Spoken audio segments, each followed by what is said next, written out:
ვაგრძელებ თემას, ესე იგი. რამოდენიმე 100 კაცი ვართ კუნძულზე. 100-ვე ვართ ქრისტიანი.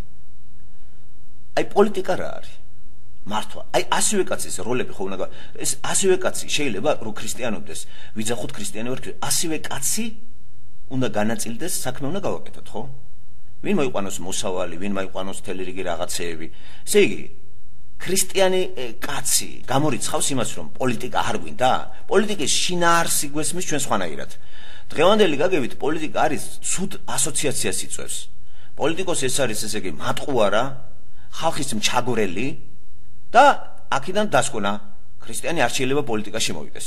ხო გეუბნებით, აი, შევყაროთ ყველა ქრისტიანი ხა დედამიწაზე, ვინც მიიღო ქრისტე და მართლაც მიიღო, გამოიცვალა, ახალი ადამიანია. ცოდვა დაიქვემდებარა. და მივეცით ერთ ადგილზე რაღაცა ფართობი. ცხოვრება არ უნდა თამათ. რა უნდა გააკეთოს ახლა ამ ქრისტიანებმა? დღედაღამე 100-მა კაცმა თუ 200-მა ლოცვაში უნდა გაატაროს, ეგ არის ქრისტიანობა. აი ეს მოდათ შუა საუკუნეებში. ეხლა უყურეთ რა არის? პოლიტიკა სწორედ არის მართვა. მართვა რა არის? ვიღაცამ ხელმძღვანელი ხო უნდა იყოს. ვიღაცამ ქრისტიანი ხელმძღვანელი. ხო? გადანაწილება ხდება ყველაფერი ამისა.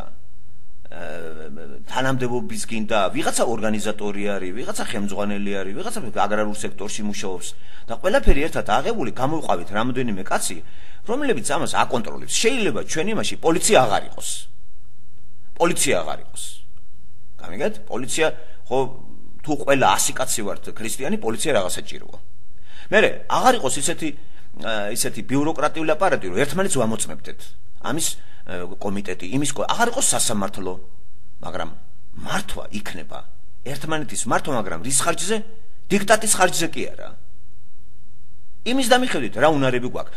ეხლა 100 კაციდან ყველას ერთი ნიჭი ხო არ იქნება. ღმერთი ესე არ აკეთებს. ყველა არ შეიძლება იყოს 100-ვე მომღერალი. შეერი მოკვდება. აუცილებლად ნიჭებიც იფეთქებს.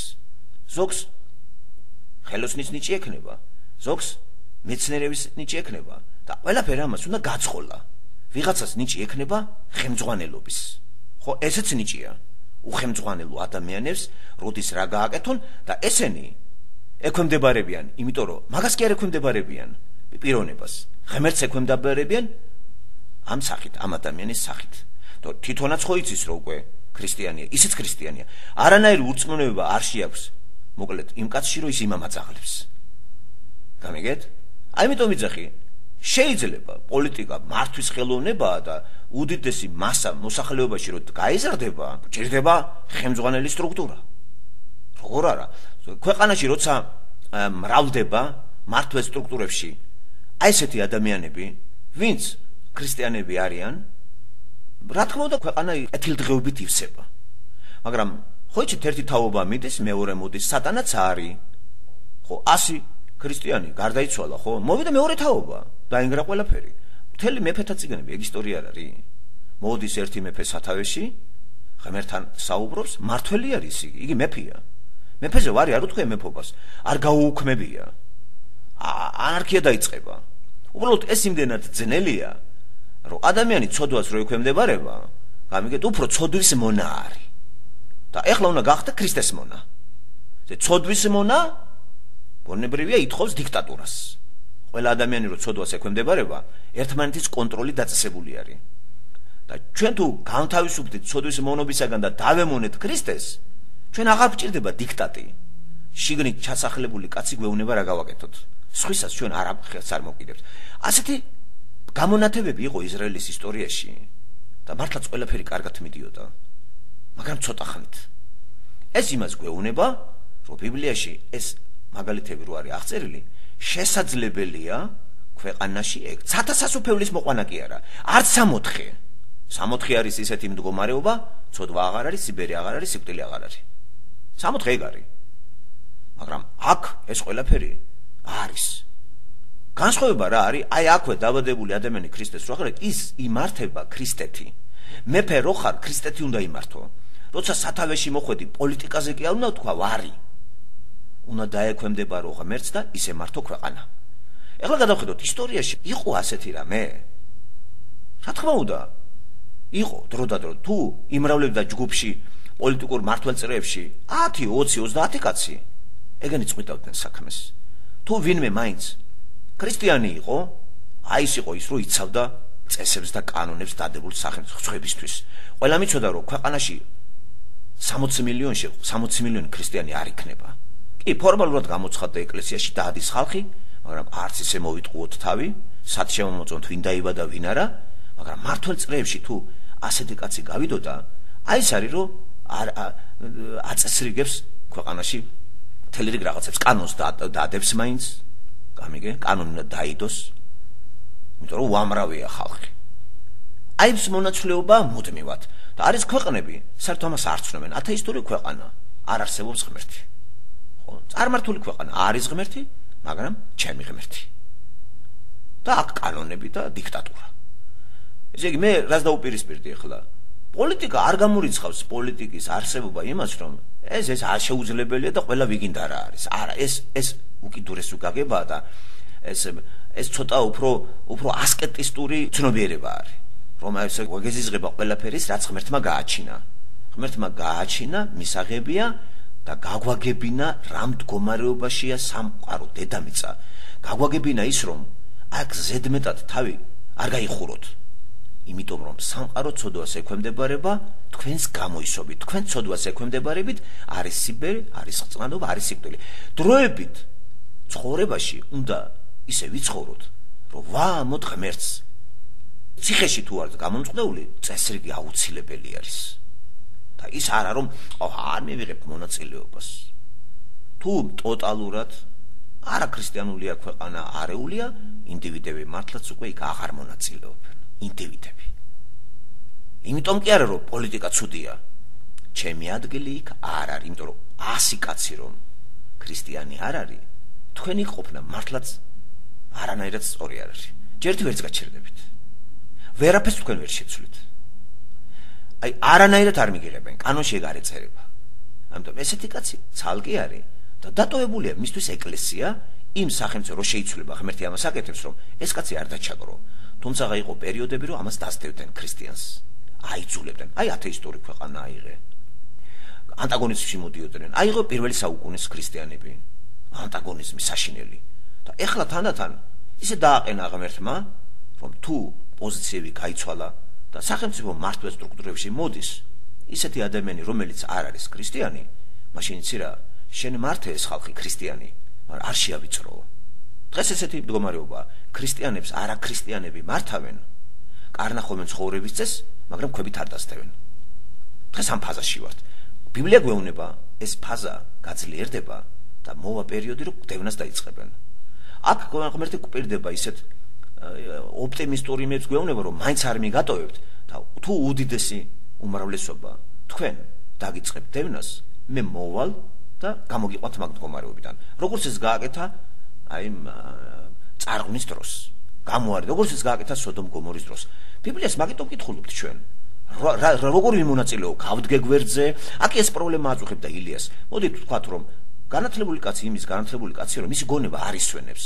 აწუხებს მაგას, რომ მივიღო მონაწილეობა, არ მივიღო, აკაკი მაგალითად არ მონაწილეობს. არ მინდა ცხოვრებაში მონაწილეობა. ამ დროს ლექსებს აწერ და აკრიტიკებდა. მე პირდაპირ წინააღმდეგობაში აკაკი, თუ არ მონაწილეობ, არც არ უნდა გააკრიტიკო. არ არის სწორი. აკაკი ცდებოდა, ყველა მონაწილეობს ცხოვრებაში. არის პასიური მონაწილეობა, არის აქტიური მონაწილეობა. ყველა პარტიის წევრი არის. არა თქვან რომ არ არიან პარტიის წევრი. საბჭოთა კავშირში ყველა დაბადებული საბჭოთა ადამიანი იყო. მაგრამ მანდატი რო რა გაქვს ჯიბეში, ეგ არ ნიშნავს რომ არ ახარ საბჭოთა ადამიანი. აკურეთ საბჭოთა ადამიანი, საბჭოთა ქვეყნის მოქალაქე. ეს იმას ნიშნავს, რომ ხარ მოქალაქე და ძალიან პასიური. ეს უფრო ცუდია. ესე იგი, საქართველოს მოქალაქე ხართ თქვენ და არ მონაწილეობთ არჩევნებში იმაში. არ გიპატიებათ ეგ თქვენ. იმიტომ რომ აი მაგ ქვეყანაში თქვენ ვერ გამოცვლით. მაგრამ ღმერთი ხო უყურებს თქვენ იმას, თქვენ არ გავალებთ იმას, რომ სათავეში მიხვიდეთ. არ გავალებს მაგას. მაგრამ აი ესეთ განცხადებები რო იცით რა არის, მე ქრისტიანი ვარ და აბა იმ ხალხთან რა მინდა, როგორ ვიყო, მაშინ უნდა განისაზღვროს თქვენი ქრისტიანული მოდელი. აი ეკლესიაშიც ვერ შედიხართ, რომ არსებულ ეკლესიას იგულისხმება. მეორე კაციც ქრისტიანი არ არის. სუნთლად დაკარგული ხართ. მარტო ერთი კაცი ხართ თქვენ ქრისტიანი? აი თქვენ ერთი კაცი ქრისტიანი რას გააკეთებს მანდ? სულს გადაირჩენს, მაშინ ესეთი კაცი ბერად უნდა გავიდეს. აქედან ახლა უყურეთ ბერობას ვამართლებ. ბერი რო აღმოაჩენს, რომ სულ ყველა ვიგინდა რა, იმიტომ გადის ბერად. ეს ანტიბიბლიურია. მეორე, ბიბლიაში მსგავსი რამე არ არის. რაც არის ახლა კონკრეტული იმის ანალიზს ვაკეთებ. რატომ მივიდა ადამიანი ბერობამდე? გადახედა, სულ ყველა გასვრილია. მეზობელი, ცოლი, შვილი, მე გითხრათ რომ ცოლშვილი, თუ ყავს ცოლშვილი. ზოგს ცოლშვილი ყავს, მე ბერად აღიკოცება, მიატოვებს. ყველგან აღმოაჩინა, ყველაში. რომ ცოდვა დაცემულა, თავის თავშიდაც ეგ აღმოაჩინა. თავის თავში რო ეგ აღმოაჩინა, რომ ცოდვილია, გააგიჟა მან. და რა აღმოაჩინა კიდე? ცოდვილი რო ვარ, ამის დაფიქსირება ხდება ჩემი სხეულის მეშვეობით. ხალხს ხედავ ვინთები, ცოლთანაც აღარ მინდა ურთიერთობა. აი ეს მინდა საჭმელიდანაც გიждები. არა, ამიტომ ყველაფერი აუკრძალე ჩემ თავს, უნდა გავიდე წუთი სოფლიდან და დავეყუდები ისეთ ადგილზე, სადაც ელემენტარული პური და წყალი. პური და წყალი. ხო, მართლაც დაიტოვეს ამე, ზოგის მე ვიცი შიმშილთა წდებოდა და მოფერიანთა შეცვალეს მე ისინი. აი დღეს ამ ვითარებაშია, ხო, ბერი, ასე გეტყვის. თუ ის კლასიკური ბერის წარმომადგენელი ეს უნდა მითხრას. და ეხლა მოდერნისტი ბერები, ეგ ახლა მე არ მივიღებ მაგას სათვალავში. ბერის კლასიკური ვარიანტი გაგება, საიდანაც მოდის, ეს იწყება შუა საუკუნეიდან, ის არის რომ სამყარო ცოდვაშია გახული, მე ცოდვილად და ამიტომ უნდა ავიკრძალო მე თელი რიგი რაღაცები. ყველაზე კარგი არის განუდგე სამყაროს, არ მონაწილეობდე და არც ხედავდე. და ვირჩევ ისეთ ადგილს, რომ თვალი არ მას მიქნას თვალმა, გახსოვთ ალბათ, ევასთან თვალი იყო, მე თვალმა წარმოშვა თვალის ცოდვა, მე ნდომა, გემის გასინჯვა და მე უკვე სიამაყე, რატომაც არა?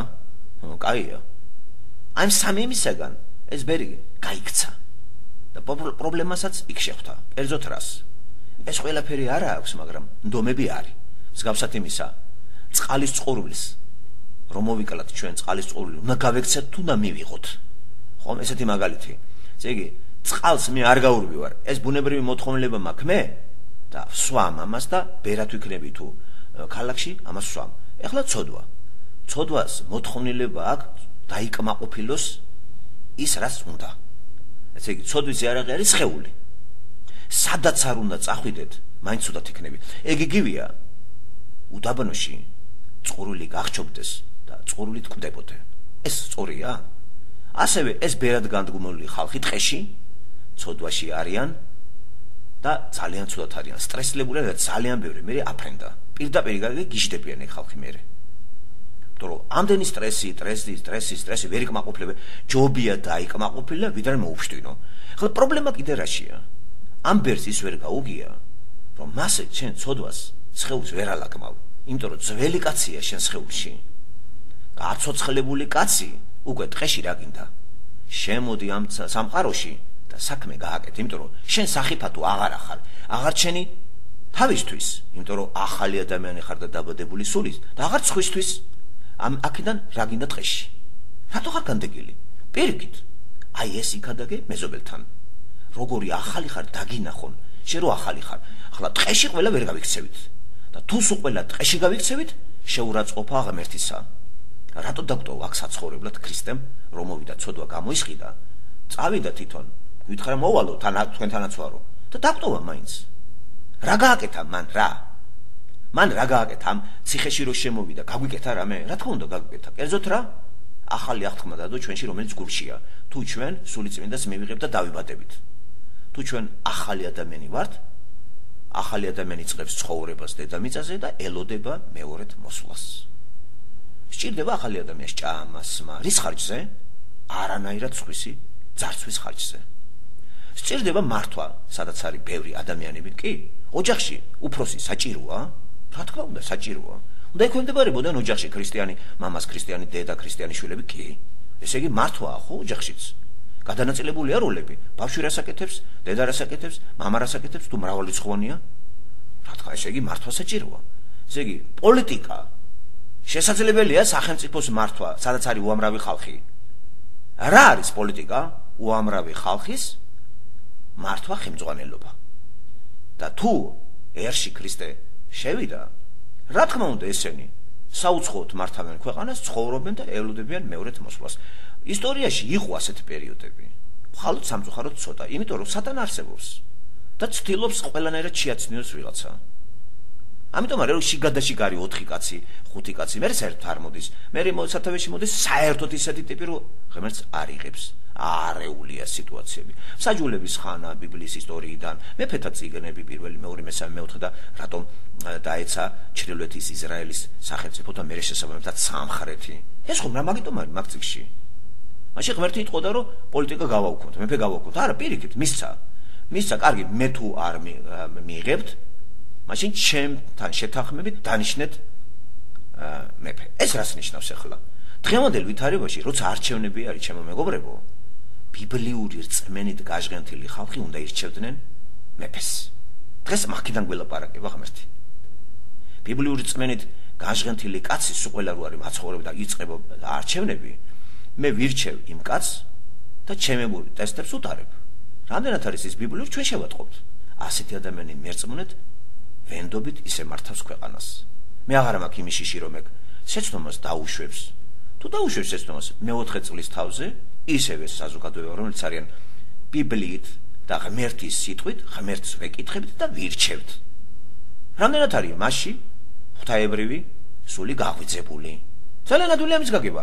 იყო ამერიკაში მცდელობა ამისი და აგერ-იგერ ფორმალურად მაინც იყო ხალხი, რომელიც ამას ექვემდებარებოდა.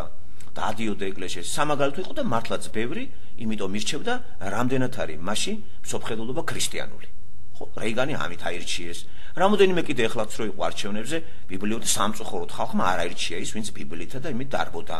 აირჩიეს მარტო იმ შტატში, სადაც მეტად ეს ცნობიერება იყო გაბატონებული. და უფრო მეტი ხმა მოაგროვა ობამამ. ეს იმას ნიშნავს, რომ საზოგადოებამ ვარი თქვა ღმერთის რჩევაზე. მე დამეკითხეთ, ისე ერჩიეთ ხალხი. არ დაეკითხნენ, ისე ერჩიეს ობამა. არ დაეკითხნენ საქართველოში ღმერთს, ისე ერჩიეს სააკაშვილი. წინ ხო მივდივართ ჩვენი სული ხო იზრდება. თუ რაღაცა რა ფრაგმენტები შემოვიდა, თლიანობაში სურათი ხო არ დამიხატია, რომ არასოდეს არ მიქადაგია და გამიმართლებია კაცის ყוლა, ტყეში გასვლა, თვითმიზნური არ არის, მაგრამ თუ ღმერთის სიტყვას გავყვებით, სიკვდილით დასჯა უნდა შემოვიღოთ. თუ არჩეული ყავს ჩვენ თავრობაში ბიბლიის, როგორც ღმერთმა დაგვიბარა, აირჩიეთ კაცი, მხოლოდ ჩემი რჩევით და მის რჩევას ჩვენ გვაძლევთ დღეს ბიბლიიდან. და იქიდან სასჯელიც არის ქვეყანაში, სასჯელის ზომაც არის და ღმერთიდან არის ეგ, თუ კაცი იმსახურებს სიკვდილით დასჯას, ჩვენ კი არ ვსჯით, ღმერთი სჯის. აბა ჩემო კარგო და როგორ გაიგეს იმებმა თელრიგმა ხალხმა როგორ მოირგეს ქრისტიანობა? არა, ესე არ შეიძლება, ღმერთს არ უთქვია, რა თქვინდა ესეთი ღმერთი? როგორ არ თქვინდა ესეთი ღმერთი? ჩვენ უნდა შევასრულოთ ამ სამყაროზე ბრძანებლის ყველა კანონი. რასაც იცი გვეტყვის. თავი მოჭერი. ბიბლია რისთვის არის აბა? ხოლოდ მაგით გველაპარაკება. ადრე სხვანაირად ლაპარაკობდა და უთხრა ხალხს. კარგი, გინდათ მეფე? დაახენებთ მეფეს. ხოლოდ ჩემთან შეთანხმებით. როდესაც ღმერთთან შეთანხმებით რამოდენიმეჯერ იყო ასეთი ისტორიაში სამი დააყენეთ, ყვაოდა ქვეყანა. და თუ რაღაცას გადაუხვევდა, ისენიც მიდიოდა. მეფე რომელიც გადაუხვევდა ხანდახანდა იყო ასეთი სოლომონისა, ტყავით ძრებოდა. რა კარგი სურათებია თიცით ნამდვილად აღწერილი. ეს ყველაზე რეალური არის. ასევე ყველა ხელოვნებაც კი არ უნდა გადავყაროთ მართლმადიდებლურ როიძახის ღმერთს დაუქვემდებაროთ და ღმერთი განვადიდოთ ყველანაირი ხელოვნებით. ეს თეატრი იქნება. კანდიდატობა რას ნიშნავს? კანდიდატობა არ ნიშნავს სულ რელიგიური სიმღერები ვიმღეროთ. ღმერთო შენ გაგიმარჯოს თეატრში. არა. თეატრში ვლაპარაკობთ ადამიანზე, იდგება ფსიქოლოგიური მომენტები, მაგრამ ეს ყველაფერი იმის გათვალისწინებით, რომ ჩვენ ცოდვაში გამომწყდეული ახალი დაბადებული ადამიანები ვართ და მოგახსენებია პრობლემები მაგასაც აქვს. და უზიარებთ ამას ჩვენ სპექტაკლებით და თუ გინდა გენებავთ ფერწერითაც. ამიტომ სოფლელობას დიდი მნიშვნელობა აქვს. და ევროპაში, როდესაც მე-15, მე-16, მე-17 საუკუნეში უკვე ეს აფეთქებული იყო, საქართველოს ფეოდალიზმით ერთმანეთს სიცხლის წურიტავდნენ, გამიგეთ, ერთმანეთს ეცეოდნენ. იმიტომ რომ აქ არ იყო გაბატონებული, ვთქვათ, სახელმწიფოს მართვის აი ეს სისტემა. რატომ იყო რეფორმატორებმა რომ ცვლილებები შეიტანეს, იცით? ყველა ადამიანს რომ ბიბლიას მიაწვდი, არჩევნების ეს ფორმა რომ შეიცვლება დემოკრატიულით, ადამიანმა იცის როგორ აირჩიოს ადამიანი. ბიბლია იცის და იმიტომ ის კარგი ადამიანია. ყველა ვარიანტში, ვინც ბიბლია კარგად იცის, დამიჯერეთ კაი ადამიანია რა. რაღაცა მაინც მოქმედებს, მაშინ თუ კარგად ბიბლია იცის, აზერელეს არ გეუბნები. თავიდან ბოლომდე წაიკითხა სიუჟეტი, მე დაყო ცოტა ხამის ჯელობით, აი ეს ყველა მენდეთ ეს კაი ადამიანია რა. ხო გამოვეკიდოთ ისე კარგი ადამიანი არის. გადარჩენილია თუ არ არის გადარჩენილი, ეგ მაგადა ღმერთმა იცის. მაგრამ ბიბლიასთან ვინც ურთიერთობს, ის დამიჯერეთ ენდეთ ესეთ ადამიანს. ეგ ისეთი წიგნია, არ არსებობს დიდხანს ვინმე გაიჩეროს. ეგ მიატოვებს ეს კაცი, გაიქცევა თუ არ უნდა. თუ დარჩა, ის იცოლება მასთან. ხო და აი ამას ვარი უთხრა ადამიანებმა საქართველოში არასოდეს ხალხმა ეგ არ იცოდა. არასოდეს ბატონ ხმა, როცა ეჭხუბოდნენ მღვდელს ქონდა გადაბარებული და იმდენად გაზარმაცებული იყო მღვდელი, ბიბლიას კი არ უყვებოდა, თავის წესებს თავაზობდა. სანთელი ტანთე, თვითონაც ზარმაცი იყო და იმიტომ უჭირდა წიგნის კითხვა. ახალთან მოდი, რიტუალი გავაკეთოთ დამთავრდა, 60 გარანტირებული. ასე არა, მთელი მე-20 საუკუნემდე ქართველმა. დღესაც აგერ აი არავინ ბიბლიას არ კითხულობს. დღეს რაღა ღმერთი გაუწყოთ ხალხნო. თუ ყველა ადამიანი ბიბლიას წაიკითხავს, რომ მოვა არჩევნები, მერწმუნეთ, არჩევნება იქნება, არჩევნები ყველა ვარიანტში იქნება ღმერთიდან არჩევნები. და თქვენ ისეთ კაცს აირჩევთ, მან რომ ყველა ვარიანტში სასიკეთოს გააკეთებს. ეგ ხო დღეს არ ხდება. მოდი ვთქვათ რა. არც არასოდეს არ მოხდარა საქართველოს ისტორიაში. არც დავით აღმაშენებელი იყო ღმერთთან დაახლოებული კაცი, უბრალოდ ბაგრატიონების დინასტიიდან გამოვიდა კაცი, რომელსაც უფრო კაი დამოკიდებულება ჰქონდა ღმერთთან ვიდრე სხვა მეფეებს. და ამან კიდე რაღაცა ღმერთმა პატივი გაიღო. ერთი კაცი სათავეში მეფე, რომელიც აი ფსალმუნებს მაინც კითხულობს, წერს დავითიანს, როგორ დამაჯერებთ, ღმერთმა ასეთი, აი კაცი ახლა ხორმა გადავაგდოთ. აი გაანთავისუფლებინა ამ კაცის იმით არაბებისგან თბილისი. გვიხსნა ღმერთმა გვიხსნა ჩვენ. და არა დავით აღმაშენებელმა. მე პირველად მზე ღმერთმა მიხსნა და არა დავითმა. დავითი გამოყენებული იყო ვითარცა, მაინც გული უტოკავდა, ღმერთისთვის წაიკითხა, რაღაცა დაფიქრდა, თავის სახელზე, ფსალმუნები, მერე რაღაცა მოკიდახელი დაწერავა თუ კარგად. ხედავთ, მაგრამ იმჟამითაც საქართველოში დავითის გარდა მე მგონი ამასთან არავინ არ იყო. არავინ არ იყო სამწუხაროდ. და იმიტომ რომ მის მერე სულ ყველაფერი უკუღმა წავიდა. თუ მოვიდა თამარ მეფეს მოუმზადეს ადგილი, ისევე როგორც სოლომონის დროს დავითმა მოამზადა სოლომონისთვის, სოლომონმა კიდე შვილებს რო წავიდა სოლომონი დაიწყო არეულობა. ეს პატივისცემა არის ბიბლიაში ღმერთს რომელიღაც როდესაც უყვარს აი მას მერე რაღაც პერიოდში გაუშვებს. და რაც გინდა ახლა გააკეთე. თამარის მერე აი დაიწყო არეულობა. თამარი არ არის ქრისტიანი. ეგ გამორიცხული არის. ეგ არაფერი კავშირი არ აქვს ღმერთთან. ერთადერთი მეფე რომელიც ღმერთთან რაღაცა კავშირი აქვს და ცოტა უფრო რაღაც დააფიქრა სამყაროს წარმოშობაზე, ეს დავითი არის. არის კიდე მეფე რომელიც კიდე რაღაცას ეკლესიურობს და ამბავს, ეს არის ლუარსაბ.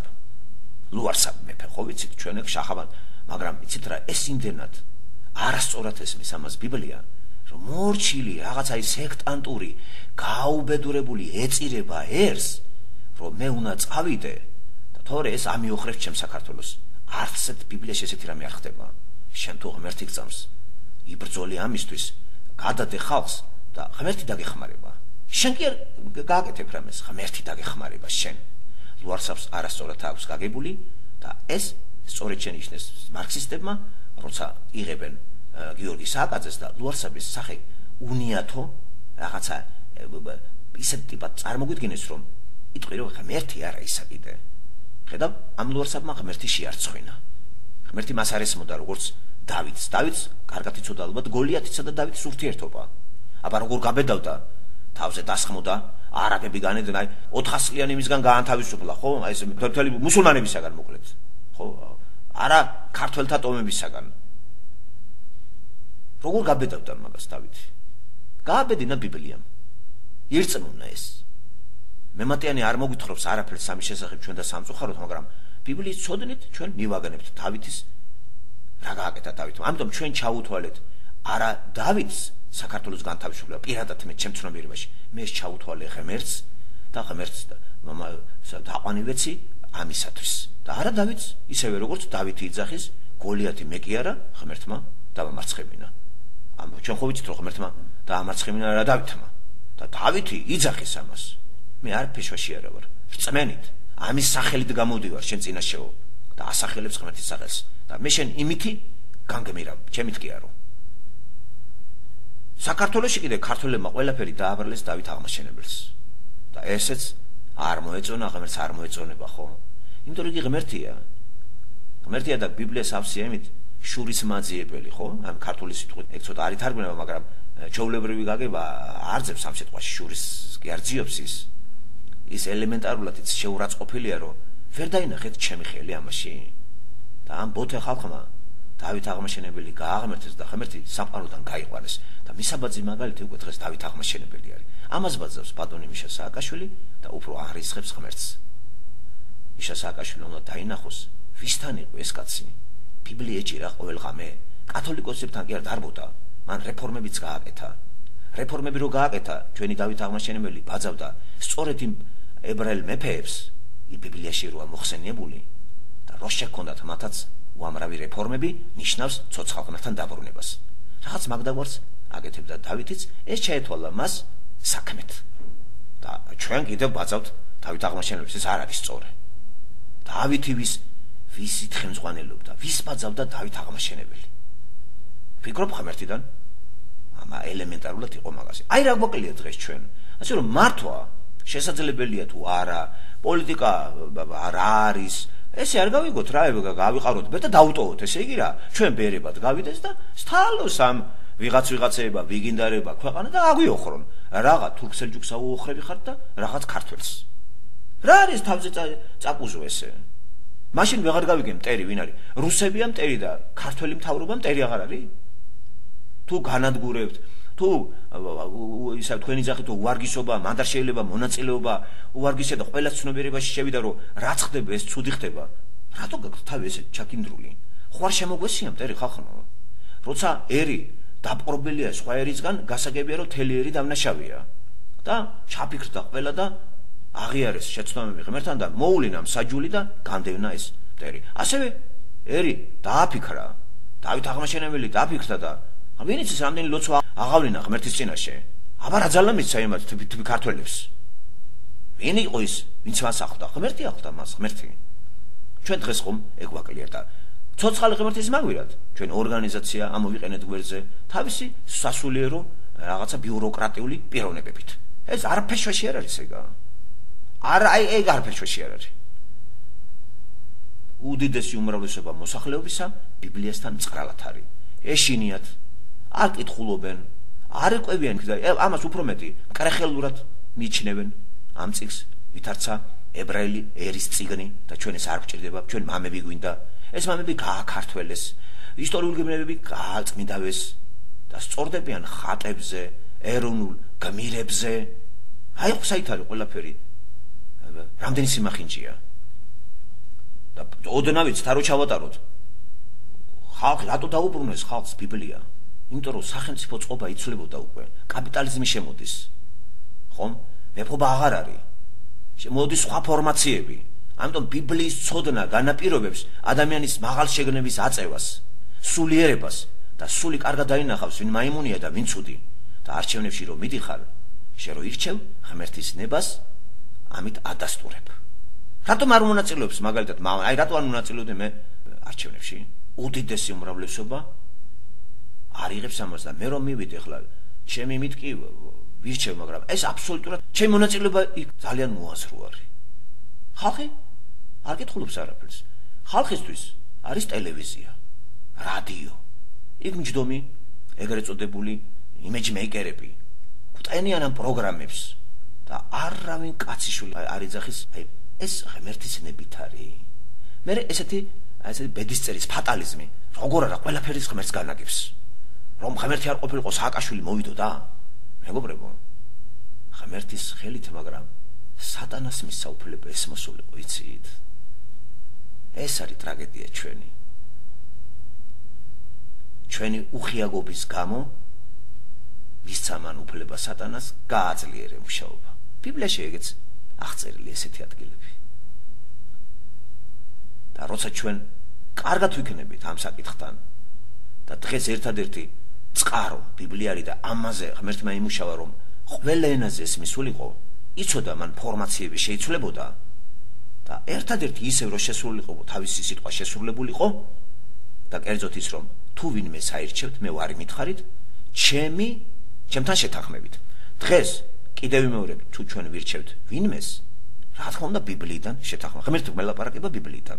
როცა ამას კარგად ვიცნობთ, როცა არ ვწყვიტავთ ძვეს და ახალ აღთქმას, როცა არ ვწყვიტავთ ახალ აღთქმაში რაღაც თელიმას და ვარჯდებით 50-იანობაში, ჩვენ ერთ ცოცხალ ღმერთს გავყვებით სამებას, ამას ძესულის და ჩვენ ვიბადებით, რწმენით და ამას არ ჭირდება საუკუნეები. ჭირდება ერთი რწმენა. ჩვენ უკვე ვიცით, პოლიტიკური არჩევნების დროს გვჭირდება მართველი, სახელმწიფოში ვცხოვრობ ცოდვადაცემულში და მინიმალურზე რო იყოს დაყვანილი ჩვენი ცხოვრების ცუდი მხარეები. და სათავეში როცა მოდის ასეთი კაცი და ჩვენ ასეთი ვარ, ჩვენ ვიმონებთ ჩვენ აი ცოდვილ სხეულს. აღარ ვჭირდება ეს პოლიციის ასეთი სიმრავლე, არ იქ არ მოიპარო, არ იქურდო. არის დღეს სოფლიოში ასეთი ქვეყანა. რა თქმა უნდა არ არის გეთანხმებით. მაგრამ ეს არნიშნავს რომ არ ყოფილა. არ არის, იმიტომ რომ ბიბლიაზეც ამბობს თანდათან შემოვიდა სხვა გაგება. ბიბლია ჩაანაცვლა ჰუმანიზმმა, პანთეიზმმა, სხვა რელიგიურმა წარმოდგენებმა, ზოგად მსოფლიო რელიგიამ, რომლის შესახებ გაერთიანდა ხალხი. ქრისტეს უარი უთხრეს და უამრავი სხვადასხვა ჯულის რელიგიები და რო არ ეწყინებინათ გერმანელისთვის, ინდოელისთვის, ჩინელისთვის, სხვადასხვა მეცნიერებისთვის 30 კაცის მოძღვრება გაერთიანდა და დაერქვა ახალი რელიგია, ახალი ერა. ავრცელებენ ამას. პოლიტიკური წყობა პლურალიზმი, ფორმა დემოკრატია. არჩევნები უმრავლესობის ხმით. დებილია, ჭკვიანი ამას არ აქვს მნიშვნელობა. ავანტყოფია ის არის. აი მიერთმევს არ ჩამეგდე კენჭი. როგორ ხდება ესა? აგიტაცია პროპაგანდით. ვინ გაიმარჯვებს? ვისაც ბევრი ფული აქვს. ახლა უფლო კაცი არჩევნებში ვერ იმარჯვებს. ვინც ბევრს დახარჯავს ესეთ ქვეყანებში კაპიტალის რუხანად ჩაყრის და ძალიან კარგად იმუშავებს მისი პარტია, ეს გარანტია იქნება მისი არჩევნისა. არ არის მოსე? და ისეთ ქვეყნებში როგორც საქართველოა, ეს პატარა ქვეყნები ხო არ განახილება. ამას მართავენ, რომ იქ არ იყოს არეულობა, ცეცხლი არ უნდა გაჩნდეს, როცა დიდ სასახლეში ვცხოვრობთ, თუნდაც ეზოში, ბოსელში, იმიტომ რომ ის ცეცხლი გადმოვა ჩვენკენ. ამიტომ ესეთ პატარა ქვეყნებს დაუნიშნოთ მართველები და ელემენტარული ცეცხლი არ გაჩნდეს მან და რაც გინდა ისქენი რა. გამიგეთ პატარა ქვეყნების უბედურება? საშუალო არის თუ არა? არის. აი ამ პატარა ერებს 5 მილიონ მოსახლეობას, ამ თავკომბალებს რატომ აგუდებთ ბიბლიას სახში და არ კითხულობენ? ვინ უკრძალავს ამათ? არც ერთ ინტელიგენტი ამას არ კითხულობს. თუ კითხულობს, ბოლომდე არავის არ აქვს გააზრებული. და დასკვნა ისეთია თითქოს ეს ლიტერატურა იყოს. რატომ იკვლია ხშირად და ვერ მივხვდი რომ ღმერთი მანდან გელაპარაკება? და გელაპარაკა შენ და მელაპარაკა მე 100 კაც, 200, 300, 400, 500 ყველა მოსახლეს. მოვიდა ბატონო არჩევნები. ავირჩიოთ ახლა ისეთი კაცი. ღმერთი როგორ უს და ვერ მივხვდები ვინ არის და მინიმუმზე იქნება ბოროტება მინიმუმზე. თორე სახელმწიფოს მოვალეობა არის ცოდვა არ გაფართოვდეს. ესე იგი, ცოდვა ყავდეს მომწყდეული. ეს არის სულიერი კაციც. რას აკეთებს სულიერი კაცი დაბადებული? სხეულს იმონებს და ზღუდავს. და ცხოვრობს დროებით ამ დედამიწაზე. და მომავალიც გარანტირებული აქვს. აი ეს მესმის შემოგარგებული საკითხი.